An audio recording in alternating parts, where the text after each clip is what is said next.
Assalamualaikum warahmatullahi wabarakatuh.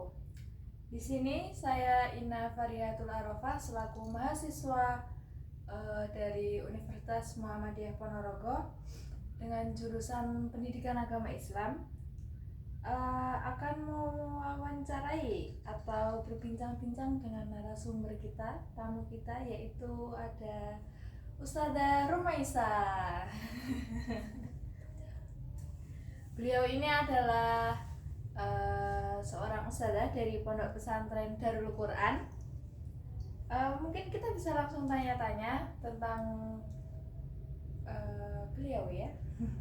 Silakan ustadzah, perkenalkan diri Anda. Perkenalkan, nama saya Rumaisa Almawaddah, biasa dipanggil dengan Arum.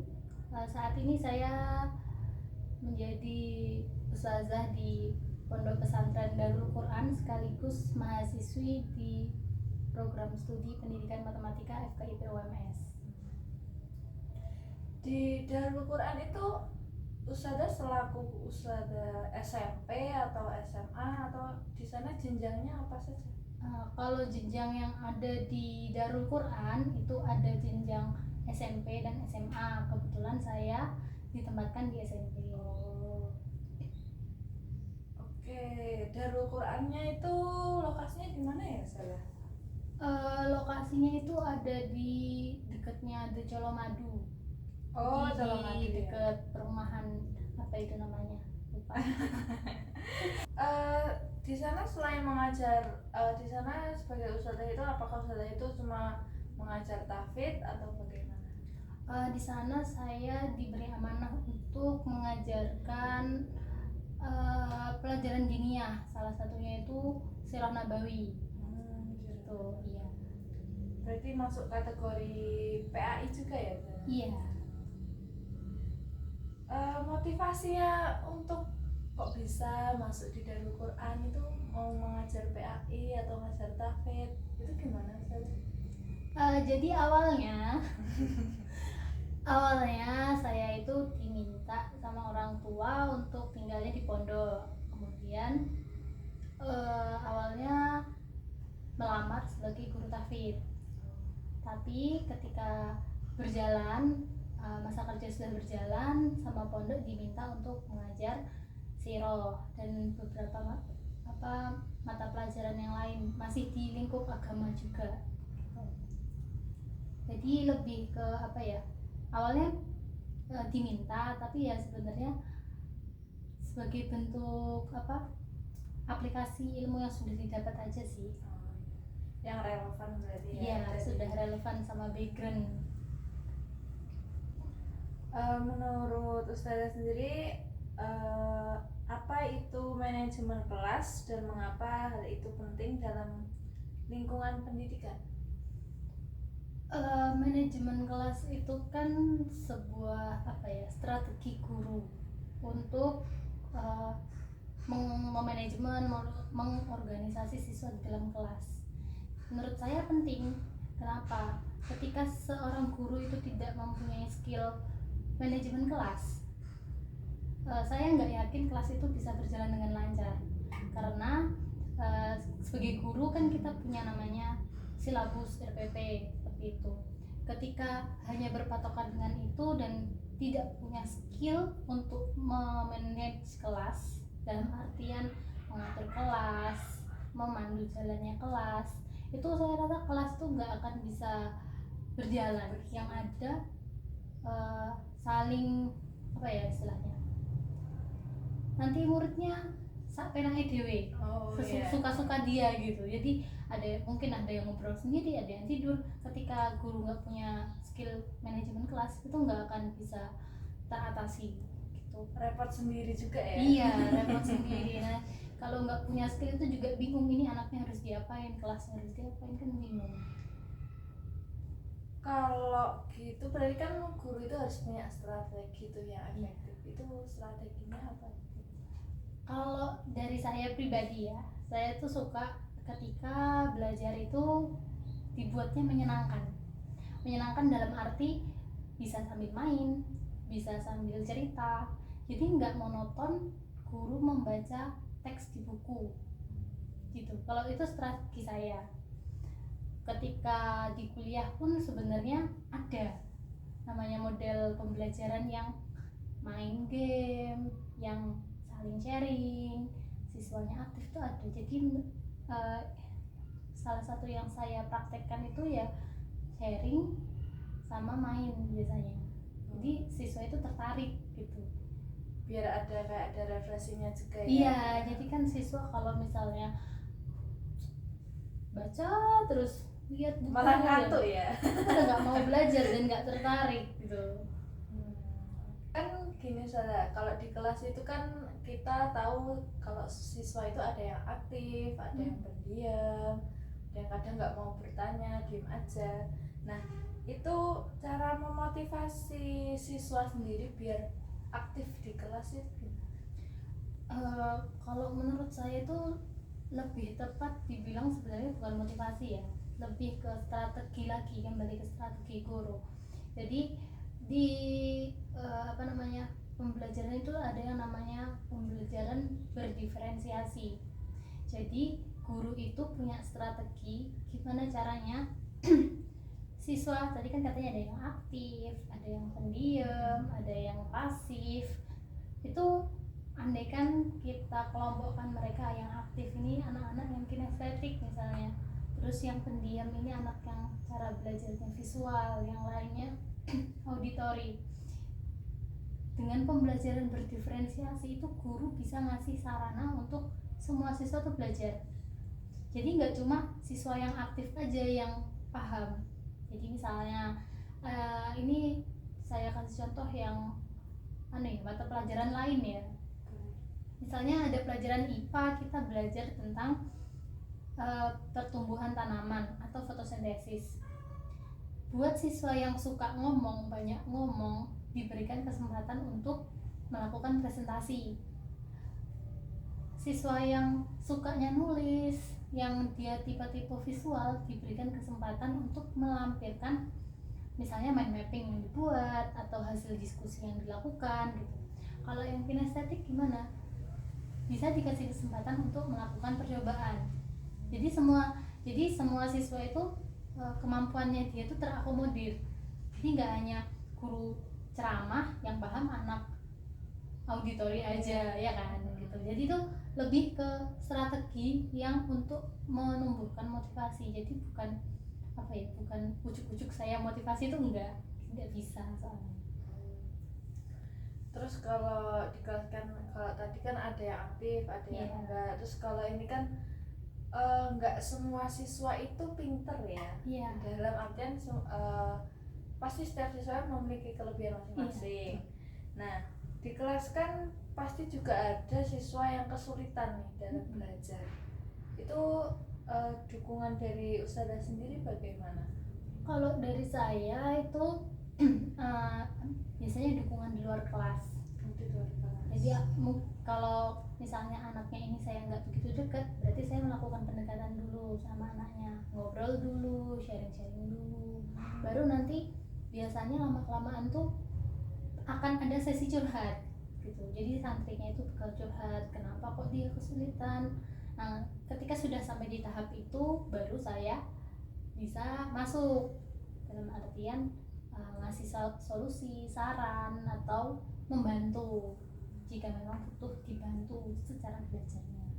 Berarti deep talk gitu dulu ya? Iya, kayak gitu. Soalnya kan nggak semua siswa istilahnya pede bilang bu saya nggak paham.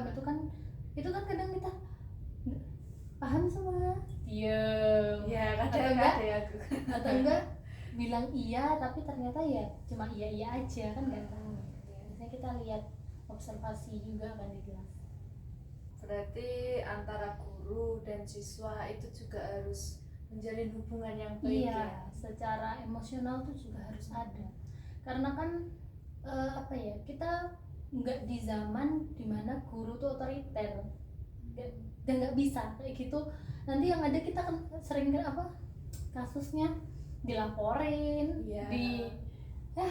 gitulah. Jadi sekarang tuh guru harus pintar-pintar cari strategi gitu. Kalau cara menciptakan lingkungan kelas yang inklusif dan mendukung itu bagaimana? Kan kadang dari kelasnya sendiri itu bisa terpengaruhi oleh kelas-kelas yang lain. Kalau tadi apa, menciptakan kelas yang inklusif dan mendukung, ya itu tadi hampir sama sebenarnya. Caranya itu sama kayak yang tadi saya bilang, pembelajaran berdiferensiasi. Jadi kan ketika guru itu mengajarnya hanya ceramah, ya oke, anak yang apa, ketika guru kan ceramah biasanya sambil nulis, siswa yang auditori dan visual mah oke-oke aja itu. Tapi anak-anak yang kinestetik gimana? Anak-anak yang istilahnya dia tuh nggak bisa diem dengerin tuh gimana? Nah makanya itu ada pembelajaran berdiferensiasi, dikasih kesempatan yang kinestetik atau yang suka omong dikasih kesempatan untuk presentasi, yang suka denger atau apa ya, visual itu menampilkan mind mapping bagi ke temen gitu. Itu salah satu bentuk inklusivitas pembelajaran. Jadi pembelajaran itu tidak hanya buat anak-anak yang suka dengar sama nulis saja. Lalu saya untuk menghadapi perilaku yang tidak diinginkan di dalam kelas itu bagaimana? Mungkin bisa dikasih contohnya? Misal apa ya? Mungkin ada anak yang berantem atau bagaimana? Kalau di yang kayak gitu ya misalnya. Ya kalau enggak ya bisa lah anak ribut sendiri ketika kita menjelaskan kayak gitu. Kalau sejauh ini saya tuh lebih sering dapat ditinggal tidur. Ditinggal tidur. Kalau rame mungkin ya biasa ya. Cuma kan kalau anak SMP itu kan ramenya sudah bisa dikontrol. Dan mereka sudah bisa mengontrol diri. Tapi kalau tidur ini anak pondok itu kan biasanya saya nanti ya bangunin. Ya pertama bangun, ayo silahkan ke kamar mandi, wudhu gitu kan. Kalau misalnya memang mostly satu kelas itu banyak yang ngantuk, berarti ada sesuatu yang salah sama saya. Biasanya gitu. Ada yang salah, apakah jam ini tuh saya udah banyak ngomong sampai mereka bosen gitu. Tapi kalau misalnya cuma 1-2 kan berarti ada yang salah sama siswa. Tapi kalau satu kelas ngantuk berarti ada yang salah sama cara ngajar saya. Nah, itu nanti berarti kan tergantung ya, apakah itu memang masalahnya di siswa atau saya. Kalau saya berarti otomatis saya harus cari cara, setengah jam ini saya harus ngapain ya biar anakku semangat lagi belajarnya gitu. Kalau misal nih Ustazah, kalau ada konflik antar siswa, itu pendekatan apa yang Ustazah lakukan? Biasanya sih tabayun. Jadi kalau ada siswa konflik itu kita nggak bisa dengar cuma dari satu sisi, kita harus dengar dari dua sisi. Dan misalnya kalau memungkinkan mempertemukan dua belah pihak yang berseteru gitu. Jadi nggak apa ya istilahnya, kalau kita bilang sekarang mah asal judge, nggak lihat dari dua belah pihak gitu. Siapa tahu beda cerita.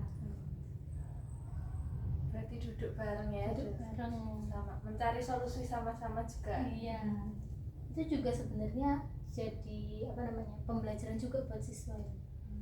Kan siswa itu kan belajar kan nggak cuma mapel ya. Kan ada soft skill yang harus mereka punya. Salah satunya itu pemecahan masalah. Masalahnya nggak cuma masalah di mapel, masalah sehari-hari pun juga masalah.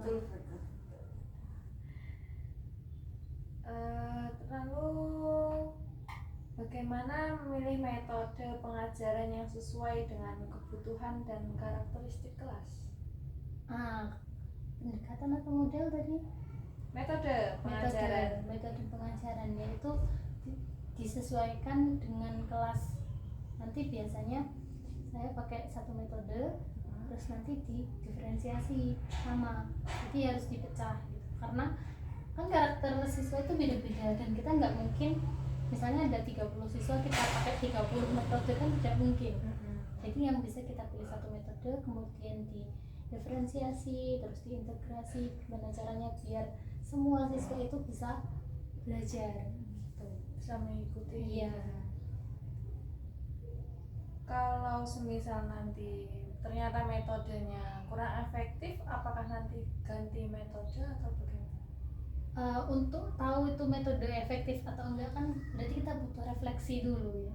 Jadi refleksi itu kalau saya setiap akhir pelajaran itu saya minta refleksi bareng-bareng sama siswa. Jadi ya kayak seperti saya tanya, gimana pelajaran hari ini, apakah kalian menikmati, apakah kalian paham, apa sih yang kalian pengen pelajari, harapan kalian pas belajar itu gimana. Itu salah satu bentuk refleksi. Kalau sekiranya ternyata metode yang saya pakai itu belum efektif, ya mau nggak mau kan harus ganti sesuai dengan preferensi dari siswa juga. Terus kalau di kelas itu bagaimana teknologi dapat digunakan untuk meningkatkan manajemen kelas? Karena di pondok ini belum ada nih. Ini kurangnya itu. Ya termasuk di tempat saya ngajar itu teknologi belum boleh dipakai. Siswa punya juga ya. Itu sebenarnya sangat disayangkan gitu. Karena kan sekarang itu kan kita guru tuh nggak cuma dari buku gitu loh. Kita harus istilahnya tanggap sama teknologi. Jadi sebenarnya ini mungkin catatan juga buat pondok-pondok gitu. Ya berilah fasilitas lab komputer gitu. Seenggaknya santri kita tuh bisa ngetik standar aja. Ya kan? Iya biasanya siswa gitu ya, nggak bisa Microsoft Word. Iya, saya tuh ketemu teman-teman kuliah saya pas awal-awal itu bingung gitu loh. Ini mau ngasih nomor gimana, ini harus bikin daftar isi gimana. Itu kan sebenarnya bisa kita pelajari ketika masih di pondok gitu ya. Tuh sih. Tapi kalau di kelas juga apakah Ustazah sendiri mengajarkan melalui misalkan PowerPoint atau apa itu? Tidak ada proyektornya, ada proyektor. Terbatas, kalau secara teknologi masih terbatas. Padahal bisa meningkatkan ya? Iya bisa sebenarnya. Selanjutnya Ustazah kan kita kan selain berhubungan langsung dengan siswa, kita kan juga harus berhubungan baik juga dengan kedua orang tua siswa. Bagaimana cara Ustazah sendiri menjalin komunikasi yang efektif dengan orang tua siswa? Ini kalau misalnya kita bicara di kelas, saya enggak. Saya kalau sama orang tua siswa itu lebih ke kelompok halakoh. Jadi kalau kelas itu kan tanggung jawabnya wali kelas ya. Nah kalau saya itu lebih tanggung jawabnya tuh ke orang tua di kelompok halakoh. Jadi saya biasanya ada laporan kalau di halakoh apa itu Ustazah? Tahfidz. Halakoh tahfidz. Ya.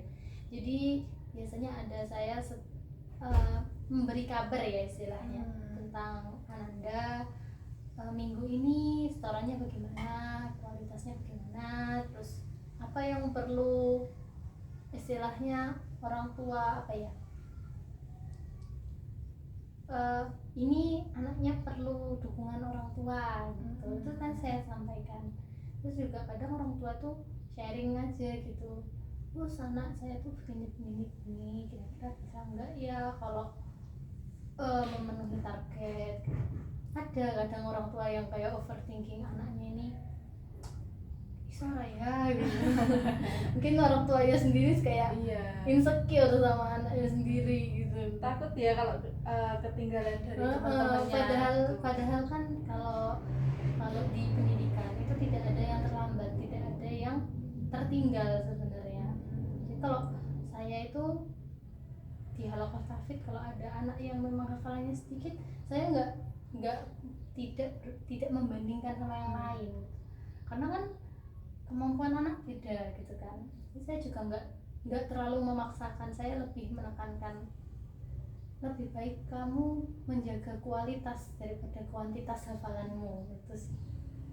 Kalau rapotan tapi tetap ketemu dengan orang tua siswa ya? Iya, kalau dengan catatan kalau memang janjian, karena kan biasanya sudah rapotan yang sama wali kelas, terus persiapan mau pulang, udah repot di situ gitu. Yang terakhir yang sudah, kalau pesan atau saran bagi mereka yang ingin menjadi guru itu, Ustazah ada pesan apa itu bagi teman-teman kita?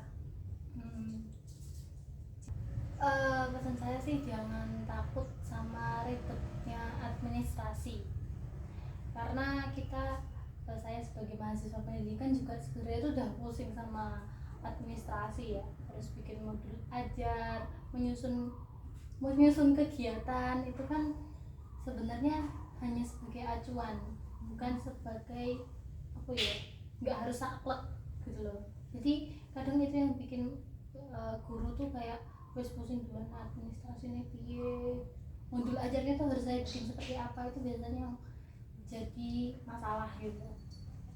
Mungkin lebih saya tekankan jangan terlalu takut sama administrasinya gitu. Malah jadi beban ya? Iya, kalau terlalu fokus di administrasi kan beban, kan kita tanggung jawab kita yang sebenarnya itu kan di kelas. Ya kan. Terus kalau cara terbaik untuk mempersiapkan diri dalam berprofesi guru itu apa?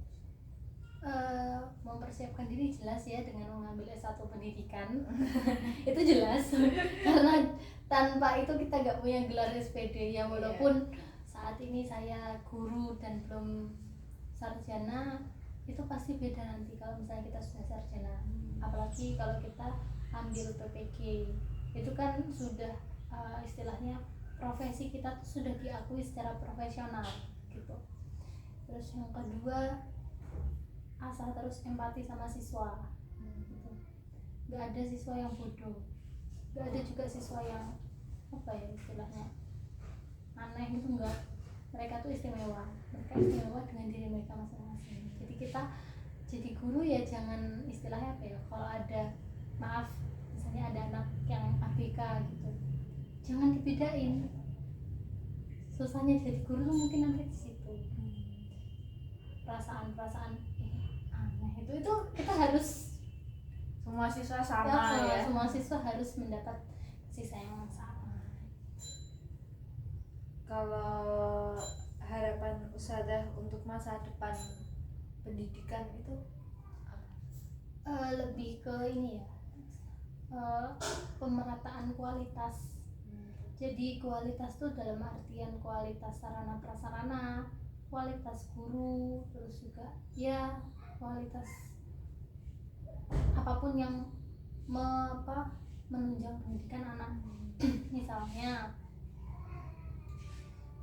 sekolah 3T itu kan bisa diperbaiki dulu gedungnya, dilengkapi sarana prasarananya, meja, kursi, minimal ada proyektor, teknologi ya, untuk praktek teknologinya gitu.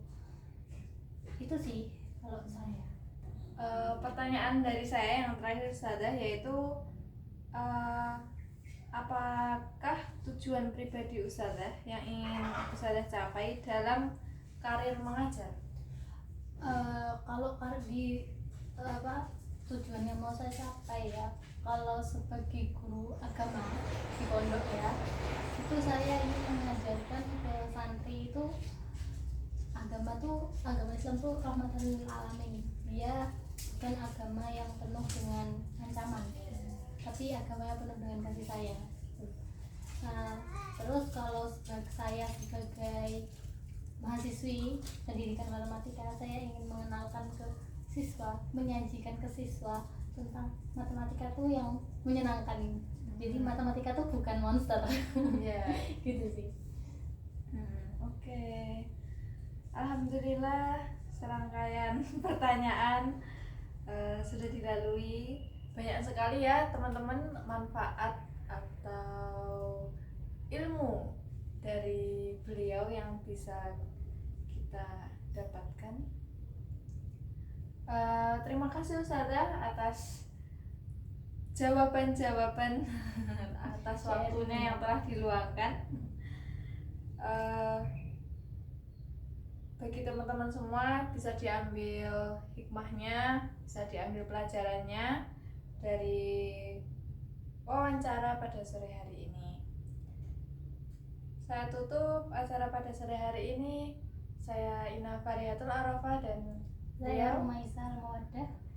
Wassalamualaikum warahmatullahi wabarakatuh.